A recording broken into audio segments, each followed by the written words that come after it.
오늘 본문에서 가장 많이 등장하는 단어는 음행이 아니라 몸입니다. 이것은 고린도 교회의 성적 부도덕함에 관해 이야기하고 있으나 사도 바울이 고린도 교회를 향해서 말하고자 하는 것은 몸에 관한 사상에 대해서 이야기하고 있는 것이죠. 이 몸에 대한 이해를 올바로 전하기 위한 것이었습니다. 왜냐하면 이 몸에 대한 이해가 당시 사회에 있던 그리스와 로마 지역의 문화권에서 이 몸에 대한 이해가 이제 바울이 이야기하고 그리고 예수 그리스도를 통해 우리가 이해하게 되는 몸의 이해와 다른 것이었기 때문이었죠. 왜냐하면 이러한 고린도 교회가 성적 부도덕함을 할 수 있는 이유가 물론 그들이 좀 이상하긴 하죠. 이상하긴 한데 그들의 이상함을 뒷받침할 수 있는 당시 시대의 문화가 있었기 때문입니다. 그것이 바로 헬라주의적 이원론이었습니다. 그러니까 이게 육에 속한 것은 무조건 나쁜 것, 그리고 영적인 것, 정신적인 것은 유익한 것으로 바라보는 이원론적인 사상 때문이었죠. 그렇기 때문에 사람들의 대다수가 영혼의 자유가 몸에 속박되어 있기 때문에 이 자유를 누리지 못하는 것은 사람들의 연약함이나 이 죄를 짓게 되는 것 때문이다. 그러니까 이 몸은 계속해서 영혼의 자유를 구속하는 것이다 라고 이해하고 있었기 때문입니다. 그래서 물질과 육체를 합쳐서 이것은 값없는 것, 정신은 고귀한 것으로 여기는 문화가 있었습니다. 이러한 인식의 근거가 되었기 때문에 영과 육을 구분지어서 육은 부패한 것이고 영은 존귀한 것이라고 여기는 사상의 사조가 흐르고 있었던 것이죠. 그렇기 때문에 세상 자체를 값없이 평가하고 나는 이제 육신에 속한 사람이 아니라 영에 속한 사람이다.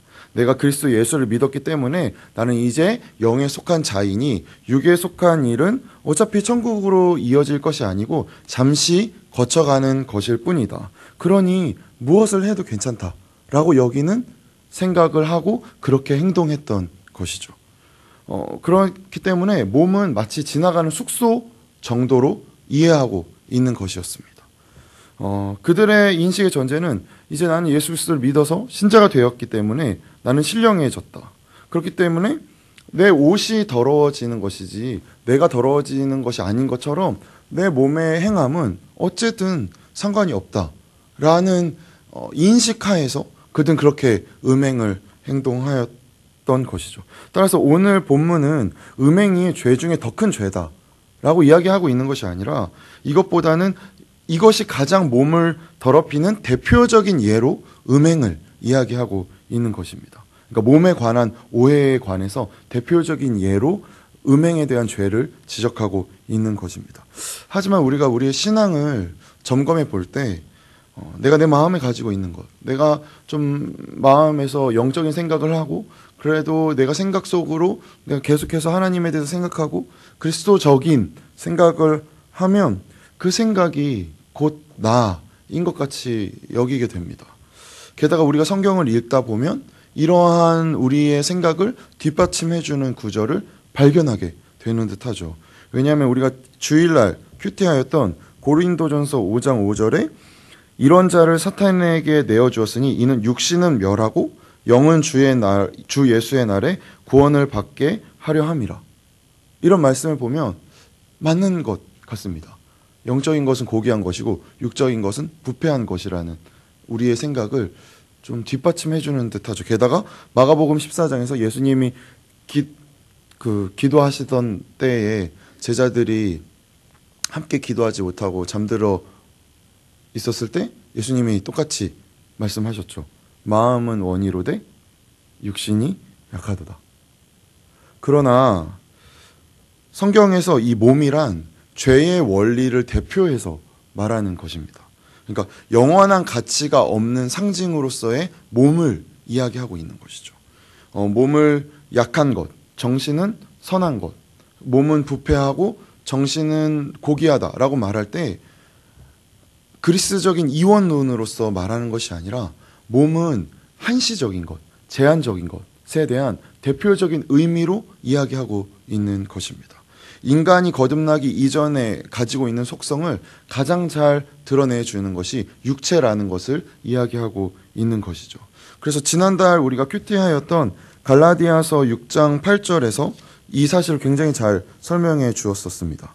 제가 읽어보겠습니다. 자기의 육체를 위하여 심는 자는 육체로부터 썩어질 것을 거두고 성령을 위하여 심는 자는 성령으로부터 영생을 거두리라. 그리고 5장 16절에서도 이렇게 이야기합니다. 내가 이르노니 너희는 성령을 따라 행하라. 그리하면 육체의 욕심을 이루지 아니하리라. 성령과 대비되는 것으로 육체를 이야기합니다. 정신과 대비되는 것으로 육체를 이야기하고 있지 않죠. 성령님과 육체로 대비해서 사도 바울이 갈라디아 교회에서 이야기한 것은 죄인으로 태어나는, 그러니까 구원 얻기 이전의 육체에 관해서 이야기하고 있는 것입니다. 그래서 인간이 가지는 속성과 생각을 하나님이 가지시는 속성과 생각으로 구분짓기 위해서 이야기하고 있는 것이죠. 따라서 에베소서 2장 3절에서도 사도 바울은 이렇게 이야기합니다. 전에는 우리도 다 그 가운데서 우리의 육체의 욕심을 따라 지내며 육체와 마음에 원하는 것을 하여 다른 이들과 같이 본질상 진노의 자녀이었더니 라고 하듯 하나님을 대적하고 우리가 불순종하는 원리를 대표하는 단어로 육체를 사용하고 있는 것입니다. 그렇게 우리가 알듯이 기독교는 어떤 마음의 수련 혹은 육체의 수련을 통해서 구원을 얻는 종교가 아닌 것이죠. 좋은 생각을 많이 하면 우리가 구원을 얻을 수 있는 종교가 아닌 것입니다. 예수 그리스도의 십자가 사건으로 인해서 우리가 죄에 대해서 구원을 받는 것에 대해서 이야기하는 것입니다. 육체에 대해서 노임을 받는다는 것에 대한 의미가 이 죄로부터의 구원을 이야기하고 있는 것이죠. 이 육체가 악한 것이다. 이 육체는 무조건 부패하고 죄악된 것이다를 이야기하고 있는 것이 아닌 것입니다. 죄는 이러한 환경에서 오는 것이 아닙니다. 우리 속에서 나타난다고 성경은 이야기하고 있습니다. 죄가 시작된 곳이 어딘지 기억하십니까? 죄는 가장 좋은 환경에서 시작되었습니다. 가장 완벽한 환경에서 시작되었습니다. 에덴 동산이죠. 성경은 말하고 있는 것입니다. 어떤 환경에 의해서 시작되는 것이 아니다. 죄가 내 바깥에서 내 몸에서 시작되는 것이 아니라 내 안에서 시작되는 것이라고 이야기하고 있는 것이죠. 따라서 성경에서에 대한 자유, 그러니까 오늘 사도 바울이 모든 것이 가하다라고 할 때 이 모든 것이 가하는 자유는 육으로부터의 자유가 아니라 죄로부터의 자유를 이야기하고 있는 것입니다. 모든 인간은 육체의 종이 아니라 죄의 종이기 때문이죠. 그래서 우리가 자유를 얻는다는 것은 우리가 죄인일 때 의를 선택할 자유가 없었습니다. 왜냐하면 우리는 죄인이었기 때문입니다. 죄인은 의를 선택할 권리가 없는 자입니다. 하지만 하나님을 믿어서 우리가 예수 그리스도를 주로 고백하는 순간 우리는 죄를 거부할 수 있는 자유가 생기게 됩니다. 하지만 죄를 지을 수 있는 선택권 또한 우리 가운데 있게 되는 것이죠. 이것이 자유라는 것입니다. 내가 의를 선택할 수 있는 자유가 있다는 것. 이것을 우리가 반드시 기억해야 합니다. 불신자에게는 이 선택권이 없습니다. 의를 선택할 수 있는 권리가 없습니다. 의를 선택할 수 있는 권리는 누구를 통해서만 나타납니까? 예수 그리스도를 통해서만 나타납니다. 그렇기 때문에 여기에 대해서 우리가 신자가 되었고, 그러니까 나는 이제 무엇이든지 할 수 있다. 나는 어떻게 살아도 괜찮다. 라는 것이 아니라 우리는 의를 선택할 수 있는 권리가 있다라고 사도 바울은 이야기하고 있는 것입니다. 그렇기 때문에 이 육을 괄시하는 것이 아니라 내 정신이, 내 마음이 어디를 쫓고 있느냐, 내 마음을 나타내는 통로인 육은 어떻게 행동하고 있는지에 관해서 이야기하고 있는 것입니다. 그래서 사도 바울은 이야기하고 있죠. 너희 몸을 어디에 바치고 있는가? 주님을 머리로 한 그 지체로 하나님을 나타내며 의와 거룩한 삶을 살아내고 있는가로 이야기하고 있는 것입니다. 예수를 머리로 둔 몸으로 살아야 하는데 그 몸이 창기와 연합하는 것이 가당한 일인가? 라고 이야기하고 있는 것이죠. 왜냐하면 우리가 구원을 얻어서 사는 삶은 예수 그리스도를 머리로 두는 삶을 사는 것이기 때문입니다. 예수 그리스도께서 말씀하신 대로 그 말씀에 순종하여 그가 행하신 그의 삶을 통하여 우리의 삶으로 나타내는 것이죠. 그렇기 때문에 19절에서 20절에 사도 바울은 이렇게 이야기하고 있는 것입니다. 19절에서 20절 저희가 함께 읽을까요? 19절에서 20절 읽겠습니다. 너희 몸은 너희가 하나님께로부터 받은 바 너희 가운데 계신 성령의 전인 줄을 알지 못하느냐. 너희는 너희 자신의 것이 아니라 값으로 산 것이 되었으니 그런즉 너희 몸으로 하나님께 영광을 돌리라. 값으로 샀다는 것은 주인이 바뀌었다는 것을 의미합니다. 당시에는 노예 제도가 있었죠. 그렇기 때문에 주인이 그 노예를 값을 주고 사는 순간 그 노예는 주인의 소유가 됩니다. 물론 대다수의 노예의 삶이 편하지는 않았을 텐데 요 근래에 이루어지고 있는 그 그리스 로마 지역에 관한 연구를 통한 논문들을 볼 때 이제 주인이 어느 정도 그 노예의 인격과 그가 가진 자질을 인정하게 되면 그 노예를 사서 자신의 재산을 관리하게 한다던가 자기의 어떤 사업체를 관리하게 한다던가 그가 가지고 있는 역할을 하게끔, 그러니까 그가 가진 성품과 그가 가진 재능으로 역할을 하게끔 하였던 것이죠. 사도 바울은 이에 대한 값을 지불하는 것을 이야기하고 있는 것입니다. 우리의 값을 누가 지불하셨죠? 예수 그리스도께서 값을 지불하셨습니다. 그러니 우리의 주인은 예수 그리스도입니다. 그러니 예수 그리스도께서 맡긴 역할을 우리 삶에서 해낼 것을 이야기하고 있는 것이죠. 몸의 연합은 정신의 연합을 의미합니다. 그렇기 때문에 어떤 성적인 관계를 맺는 것은 단순히 내 몸의 쾌락을 탐닉하는 것뿐만이 아니라 내 정신을 그와 합하는 것을 의미하는 것이었습니다. 그것은 고대 사회에서부터가 아니라 지금까지도 사실은 동일한 것이죠. 그렇기 때문에 내가 몸의 쾌락을 위해 내 몸을 마음대로 행동하는 것, 이것은 단순히 음행의 문제가 아닙니다. 내 몸의 주인을 누구로 삼고 있는지에 대한 나의 정체성에 관한 것이죠. 내가 예수 그리스도를 주인으로 삼았는데 내 몸이 원하는 대로 내 육체의 쾌락을 자꾸 선택하는 것은 내 주인이 예수 그리스도가 아니라는 사실이죠. 이전의 주인이 누구죠? 사탄. 내 주인이 원하는 대로 행동하고 있다는 것을 사도 바울은 고린도 교회를 향해 그리고 오늘 우리를 향해 이야기하고 있는 것입니다. 우리의 몸은 썩어져서 부패해서 끝나버리는 것이 아닙니다.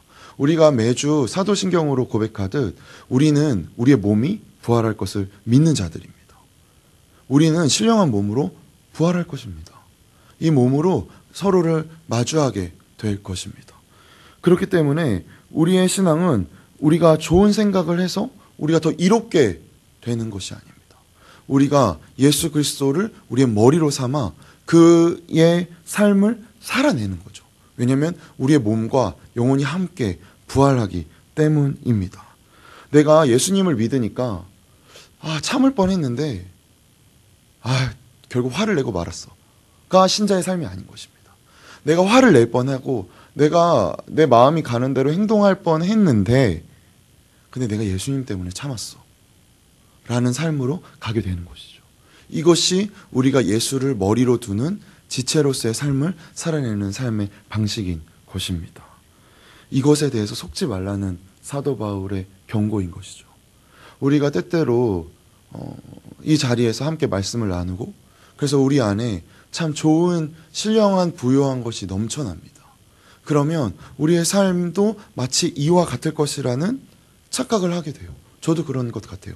말씀을 나누고 그렇게 하면 내 삶이 마치 이런 것처럼 착각을 합니다. 하지만 여전히 저의 삶에서 저의 이기심대로 공동체를 조정하거나 내가 육신이 편한 대로 행동하거나 하는 저를 보게 됩니다. 이것은 그리스도를 머리로 둔 지체로서의 삶을 살고 있는 것이 아니죠. 내가 원하는 것을 그리스도적인 것으로 포장해서 사는 삶을 살고 있는 것이죠. 그렇게 살다 보면 마치 내가 신령한 사람인 것처럼 착각을 하게 됩니다. 하지만 그때마다 기억하게 되는 거죠. 그렇지, 나는 죄에 속한 자였지. 내가 역시나 넘어졌구나. 그리고 다시 기억하는 것입니다. 자유인이라는 것은 의를 선택할 권리가 있는 자라는 것이라는 것. 그 의를 선택할 권리를 예수 그리스도께서 나에게 허락하셨다는 사실을 인식하는 것. 그래서 그리스도의 삶을 다시 한번 내 삶으로, 내가 그 삶을 버텨내기가 너무 쉽지 않고 때때로 버겁고 나는 자꾸 이렇게 버텨야만 하는가? 라는 무거움이 찾아올 때 그것이 자유임을 기억하는 것. 이것이 우리가 신령한 삶을 사는 것입니다. 기억하셔야 합니다. 노예는 주인이 가져다 주는 밥을 먹으면 됩니다. 그래서 주인이 시키는 대로 해야 하죠. 그런데 자유인은 자기가 밭을 일궈야 합니다. 밭을 일구다 보면 손톱도 빠지고 발톱도 부르트고, 하지만 그 안에서 누릴 수 있는 권리, 그 안에서 누릴 수 있는 부요함이 있습니다. 내가 자유인이니까 방만하게 살다가는 굶어 죽고 말죠. 사도 바울이 비유하고 예수 그리스도께서 말씀하시는 자유란 이런 것입니다. 우리가 스스로 얻을 수 있는 권리란 이런 것입니다.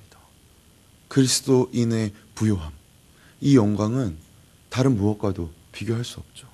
이전의 죄를 그리워할 수 없습니다. 이전의 육체의 소욕에 따라 행동하였던 삶을 살아낼 수 없는 것입니다. 그렇기 때문에 구속받은 신자들이 살아가는 삶은 하나님의 영광을 드러내기 위한 것이죠.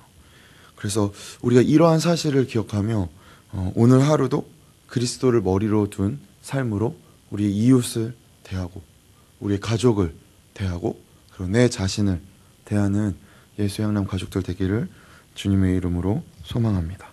아멘. 기도하겠습니다.